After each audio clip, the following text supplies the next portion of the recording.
By now, the whole world knows about the case for Asiabibi in Pakistan, the case which is well documented all over the world on most websites.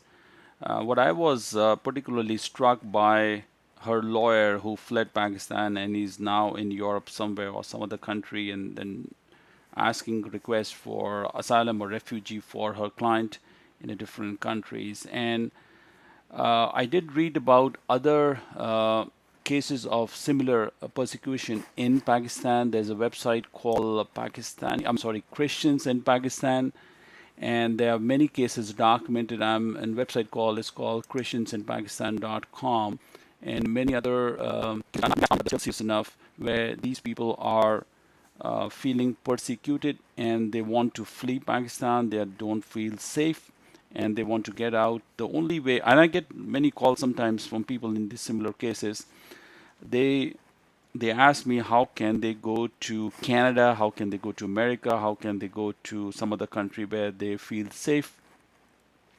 I'm going to talk briefly, and this might be a long discussion, but I'm trying to summarize it as condense this as in short possible.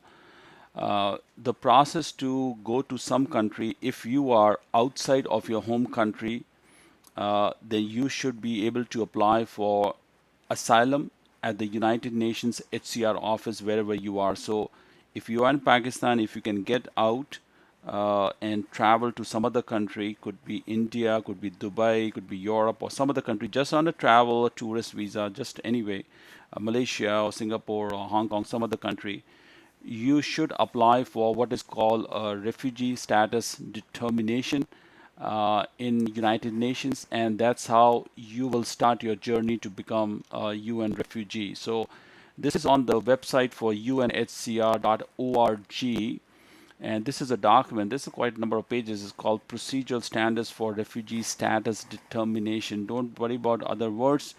This is what you need to do, the refugee status determination.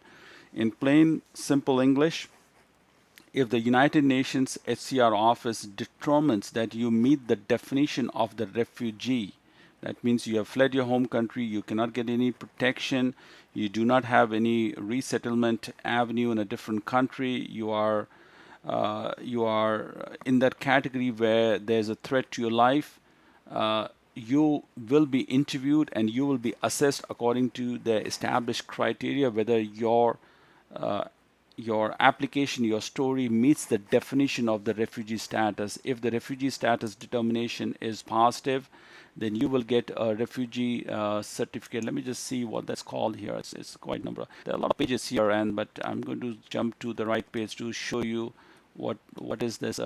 What you need is a referral by UNHCR, so that once they determine that you are a refugee, then they can refer you to some country wherever they deem that you should go. So it could be in one of those Western countries, US, Canada, maybe Britain, Switzerland, or unless you have some preference. So based on certain quota and the arrangement they have with these countries, so they will refer you there, and that's how your refugee application will start. So in Asia's BB's case now, if the lawyer is sitting somewhere and then they are giving press media report on, I'm requesting President Trump or Canada or Britain to help them, Asiabibi case is different because it has attained the level of worldwide publicity. They don't need any explanation. They don't need any refugee status determination. But I would have definitely, because this case has been lingering on for nearly about 10 plus years, if he was anticipating such kind of, and he must have, he must have started a request to UNHCR. The only problem is the UNHCR application can only begin, the refugee status determination can only begin once you're outside of your home country. In Asad Bibi's case, it was not possible. But let me just first show you what this is called. Here it is. So it's called a UNHCR refugee certificate. And let's take a look at a few lines here. The UNHCR officers should issue a UNHCR refugee certificate to every individual who is determined in the mandate RSD procedures to meet the criteria for refugee status, including dependents. So the refugee certificate should attest to the fact that the individual named the document is a refugee and such is a person who should be protected from forcible return to a country in which he should face persecution. So this is the magic document that I want you to apply for. So if you are in one of these categories, Christians in Pakistan, you're feeling pressured by some other cases, whether they are justified or not, whatever the story is. But you have to converse to a different country, get some documents from whatever the case is, and then apply for the refugee status determination. What we talked about here, this is what it is, and then go from there. I'm just going to give you one example of this is a UNHCR office in India, and I think UNHCR has offices in pretty much all over the world.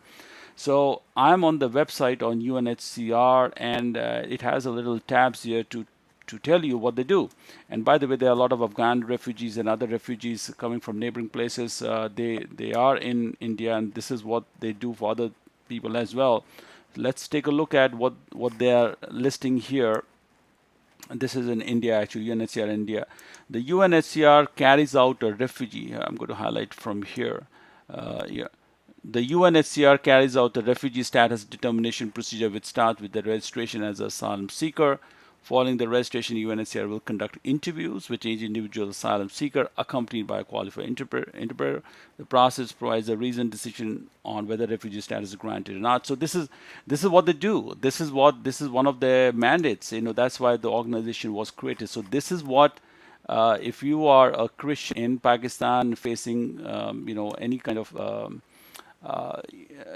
pressure, not if your life is not safe, you need to get out and then go and apply for UNHCR. All right, this is just one example I gave you, and this is on India, by the way, and it got the Indian address and something. So I know I met a Afghan refugee. I don't know where he's from, Afghan or Tajikistan. He was in New Delhi, and then he applied for this refugee status determination while in New Delhi because he didn't feel safe in that country, and he was scheduled for interview, and he was given the status of refugee. So once you're given the status of refugee, they know which countries have quotas. I know Canada has a quota, and they refer you to different countries, and then that government, that Canadian government, the Canadian High Commission in New Delhi will look at your file and make you fill up the forms, and then you proceed to permanent residence in Canada. This is how it goes.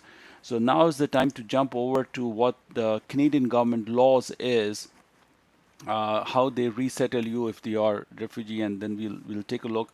Of course, this is a very lengthy discussion, but I'm going to be as short and crisp as possible so that you get the gist points, and then you can follow this on your own.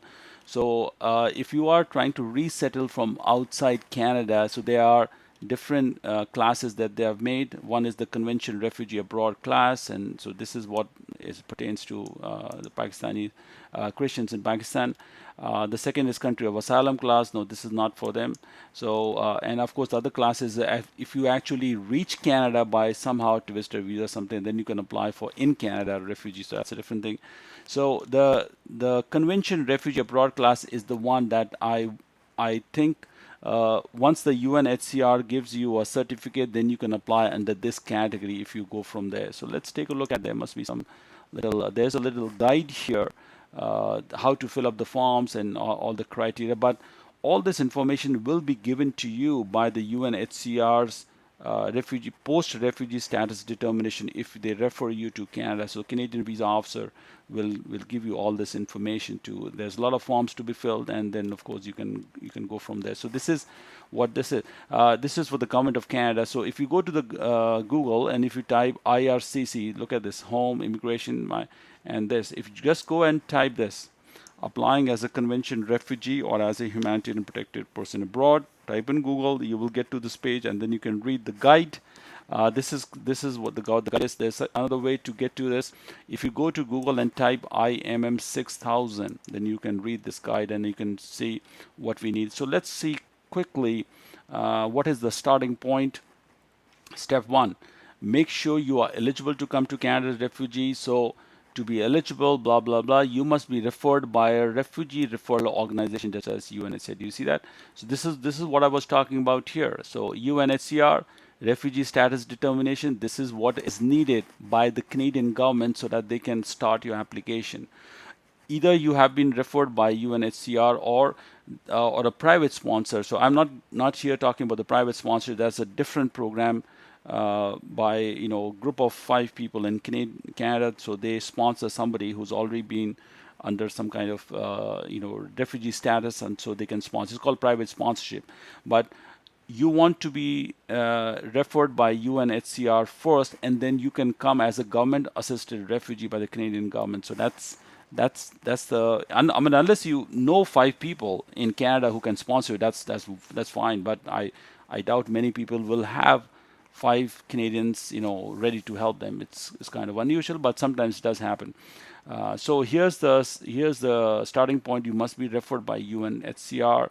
You must meet the definition of convention refugee abroad class, and that's what this all application is, and that's how you will be started. So give or take, your best bet is to read and get to know what the UNHCR does. Contact the nearest UNHCR office. Tell them this is what you apply. There may be a waiting time. I do not know. Sometimes they are very busy and they will schedule you, and that's how they go. So that is the starting point. So right now, coming back to Asiabibi's case, I feel sympathy for the case, and sometimes I wonder, if things should have been done a little earlier than coming to this stage, and it would have meant preventing all this catastrophe on people still gunning for a life now. But her lawyer is in somewhere overseas. I do not know where he's. Maybe he's already in Canada.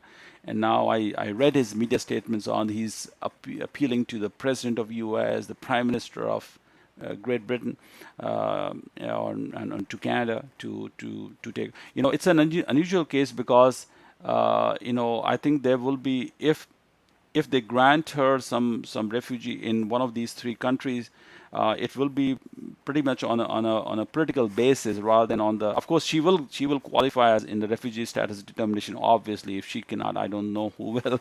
But this will take a political overtone in the decision to help a country like Pakistan is stabilized. Or in that case, the problem I don't know how this thing will unfold, because the general population don't want her to leave, and they still want her life. So the government is in a tough bind for sure. But I just hope, if I were her lawyer, if I was representing her case, I would have done these things early enough, like 3 months when probably I was looking to come to know that the decision for Supreme Court is possibly impending. I would have done these things anyway.